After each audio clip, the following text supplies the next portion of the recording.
कुछ तो किसी नगर में एक बूढ़ा चोर रहता था। 16 वर्षीय उसका एक लड़का भी था। चोर जब ज़्यादा बूढ़ा हो गया तो उसने अपने बेटे को चोरी की विद्या सिखाई। कुछ ही दिनों में वह लड़का चोरी विद्या में प्रवीण हो गया। दोनों बाप बेटा आराम से जीवन व्यतीत करने लगे। एक दिन चोर ने अपने बेटे से कहा, देखो बेटा, साधु संतों की बात कभी नहीं सुननी चाहिए। अगर कहीं कोई महात्मा उपदेश देता हो तो अपने कानों में अंगुली डालकर भाग जाना, समझे?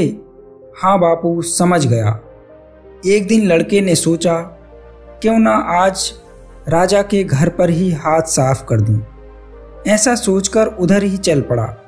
थोड़ी दूर जाने के बाद उसने देखा कि रास्ते के बगल में कुछ लोग एकत्र होकर खड़े हैं। उसने आते हुए एक व्यक्ति से पूछा, उस स्थान पर इतने लोग एकत्र क्यों हैं? उस आदमी ने उत्तर दिया, वहाँ एक महात्मा बुद्ध उपदेश दे रहे हैं। यह सुनकर उसका माथा ठनका, इनका उपदेश नहीं सुनूंगा।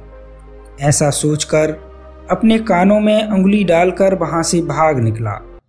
जैसे ही वह भीड़ के निकट पहुंचा कि एक पत्थर से ठोकर लगी और वह गिर गया। उस समय बुद्ध कह रहे थे, कभी झूठ नहीं बोलना चाहिए। जिसका नमक खाएं उसका कभी बुरा नहीं सोचना चाहिए। ऐसा करने वाले को भगवान सदा सुखी बनाए रखते हैं। ये दो बातें उसके कान में पड़ी। वह झटपट उठा और कान बंद कर राजा के महल की ओर चल दिया। वहां पहुंचकर जैसे ही अंदर जाना चाहा कि उसे वहां बैठे पहरेदार ने टोका, अरे कहाँ जाते हो?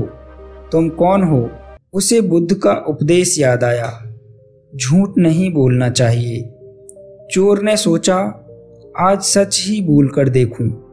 उसने उत्तर दिया, मैं चोर हूँ, चोरी करने जा रहा हूँ। अच्छा जाओ। उसने सोचा, राजमहल का नौकर होगा, मजाक कर रहा है। चोर सच बोलकर राजमहल में प्रवेश कर गया। यह एक कमरे में घुसा। वहाँ ढेर सारा पैसा तथा जेवर देख उसका मन खुशी से भर गया। एक थैले में सब धन भर लिया और दूसरे कमरे में घुसा। वहाँ रसोई घर था। अनेक प्रकार के भोजन वहाँ रखे थे। वह खाना खाने लगा। खाना खाने के बाद वह थैला उठाकर चलने लगा कि तभी फिर बुद्ध का उपदेश याद आया, जिसका नमक खाओ उसका बुरा मत सोचो। उसने अपने मन में कहा, खाना खाया उसमें नमक भी था, इसका बुरा नहीं सोचना चाहिए। इतना सोचकर थैला वहीं रख वह वापस चल पड़ा। पहरेदार ने पूछा, क्या हुआ, चोरी क्यों नहीं की? देखिए, जिसका नमक खाया है उसका बुरा नहीं सोचना चाहिए। मैंने राजा का नमक खाया है इसलिए चोरी का माल नहीं लाया, वहीं रसोई घर में छोड़ आया।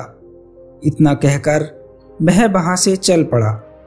उधर रसोइये ने शोर मचाया, पकड़ो पकड़ो, चोर भागा जा रहा है। पहरेदार ने चोर को पकड़कर दरबार में उपस्थित किया।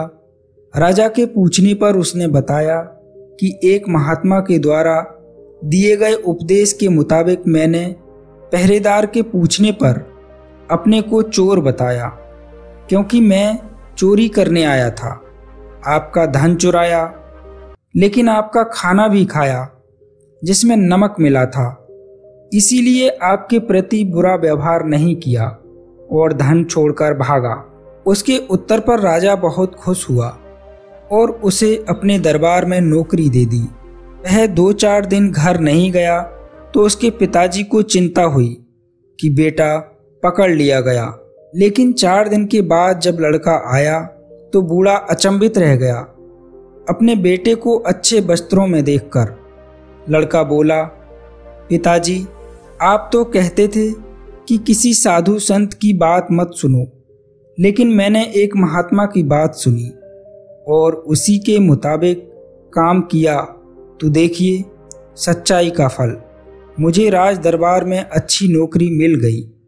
दोस्तों, यदि आपको यह कहानी अच्छी लगी हो तो प्लीज़ इसे लाइक करें, शेयर करें और यदि आपने अभी तक हमारे चैनल को सब्सक्राइब नहीं किया है तो प्लीज़ उसे सब्सक्राइब भी करें।